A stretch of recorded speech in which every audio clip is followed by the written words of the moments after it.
Palmeiras, nossos únicos patrões. Aqui fala Jorge Cajuru, senador eleito orgulhosamente por Goiás, seu empregado público. Eu assisti, ninguém me contou, eu vi. Eu vi. Não se trata de ver o galo cantar e não saber onde. Estávamos diante do ministro das Minas e Energia, ótimo, por sinal, preparadíssimo, Almirante Bento Albuquerque. E, de repente, colegas ligados ao governo tentavam convencer um colega nosso de vosso estado, senador Lucas, para que ele retirasse a assinatura dada à CPI da toga. Pois eu não falo CPI lava toga porque já é um pré-julgamento. Não cometa esse erro. Prefiro chamá-la de CPI da toga. E ele veio me contar, Cajuru, tá normal, estão fazendo isto abertamente. E, inclusive, Cajuru, estão indo, como foram na minha residência ontem. Creio que na residência dos senhores aqui, ninguém foi. Eu já quero avisar, não venham na minha residência e não venham até mim, até porque eu tenho câmera no meu óculos e tenho câmera na minha caneta que meu irmão da Atena deu.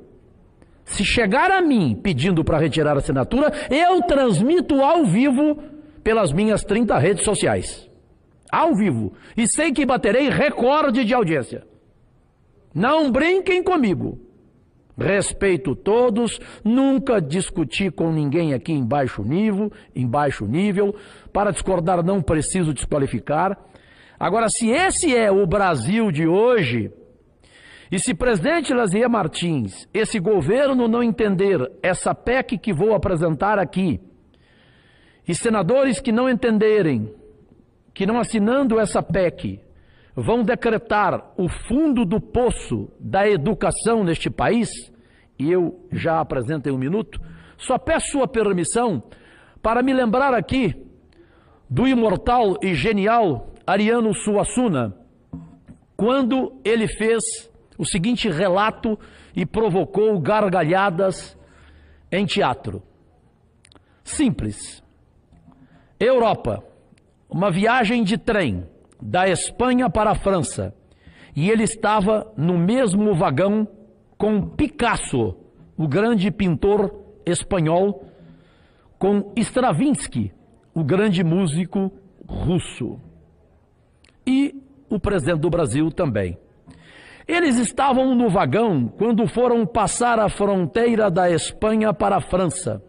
Todos os três, Picasso, Stravinsky e o presidente do Brasil, foram passar a fronteira da Espanha para a França e estavam todos os três sem documentos e foram presos.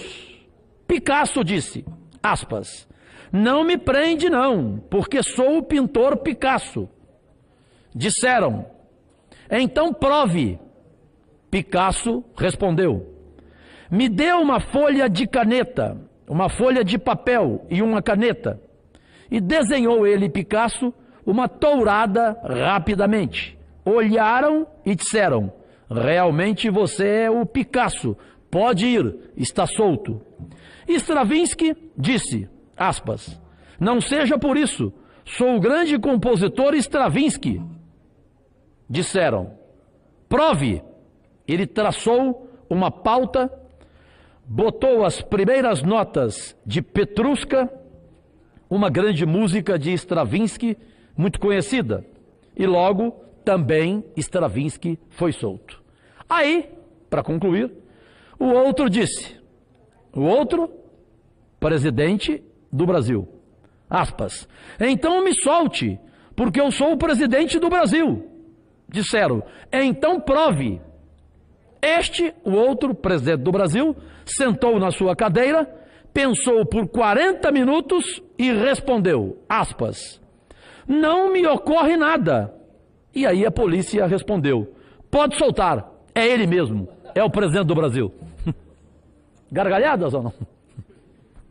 Será que nós estamos neste país de novo ou não? ou nada mudou?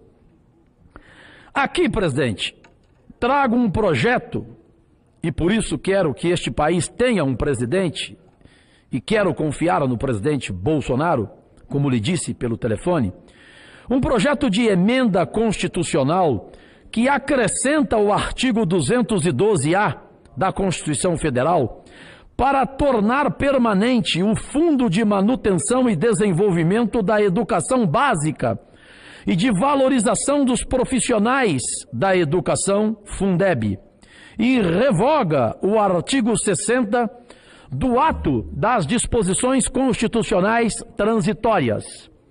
Por uma feliz coincidência, faço essa proposta, presidente Lazia Martins, nos dias imediatamente posteriores à indicação do ganhador do Prêmio Global Teacher Prize de 2019, conferido pela Fundação Varkey, dedicada à melhoria da educação para crianças carentes. Graças a Deus, pátria amada. O ganhador foi o professor Peter Tabiti, queniano, da Ordem Religiosa Franciscana. O que falo, graças a Deus, é para exaltar aqui que dentre os 10 melhores professores do mundo está a brasileira, professora Débora Garafola. Débora Garafola, que ensina matérias de tecnologia em uma área carente de São Paulo, uma escola pública. A conquista da professora Débora e do queniano ocorreu vencendo 10 mil concorrentes indicados de 179 países, Vossas Excelências. Com um apaixonado, como eu e tantos outros, que é pela educação, cumprimento daqui a professora Débora Garofalo. E concluo que tão bem representou a educação brasileira. E por estar preocupado, senador Eduardo Gomes, em garantir os atuais recursos destinados à educação brasileira e também em aumentá-los consideravelmente, estou compartilhando essa proposta do Fundeb com os senhores e as senhoras, já que ele é o principal mecanismo de financiamento da educação básica no Brasil. Se muitos não sabiam ou estavam desavisados, a vigência temporal do Fundeb expira em 31 de dezembro de 2020, para que a educação não seja vítima das iniciativas de última hora, como só acontece conosco, os brasileiros, é que tomei a iniciativa agora. Este é o momento certo, portanto, para que o Legislativo se movimente a fim de garantir não somente a continuidade, mas também seu aprimoramento e perenidade. O Fundeb surgiu em 2007, substituindo o antigo Fundo de Manutenção e Desenvolvimento do Ensino Fundamental e de Valorização do Magistério, Fundef. A partir de 2007 passaram a ser atendidas todas as etapas da educação básica e não somente o ensino fundamental. Nesse sentido, achei por bem apresentar essa proposta, abrindo o caminho para um novo Fundeb, aproveitando as contribuições de proposta apresentada pela ex-senadora Lídice da Mata, cujo projeto foi arquivado ao final da última legislatura. Na Câmara Federal encontra-se em tramitação uma PEC de autoria da deputada federal Raquel Muniz.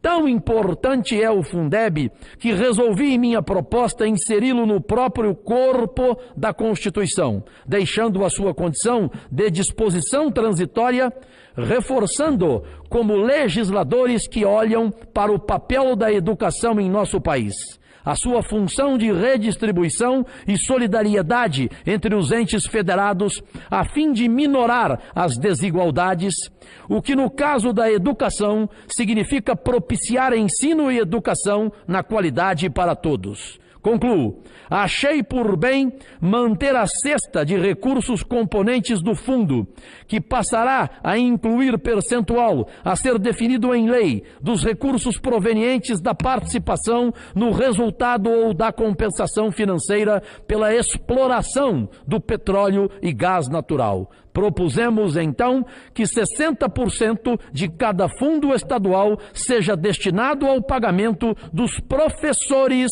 da educação básica pública em efetivo exercício, de forma a assegurar a prioridade da aplicação dos recursos dos fundos para a remuneração e valorização dos professores, que são, ao fim e ao cabo, os responsáveis diretos pelo sucesso das práticas de ensino e pela aprendizagem dos alunos. O foco deve estar na sala de aula e na valorização dos docentes e de seus saberes. Fechando, por fim, é através de iniciativas como essas que surgem profissionais da educação, como a professora Débora Garofalo, brasileira que está entre as 10 melhores professoras do mundo. Acredito na educação como a força capaz de elevar o nosso país ao nível das nações desenvolvidas no mundo.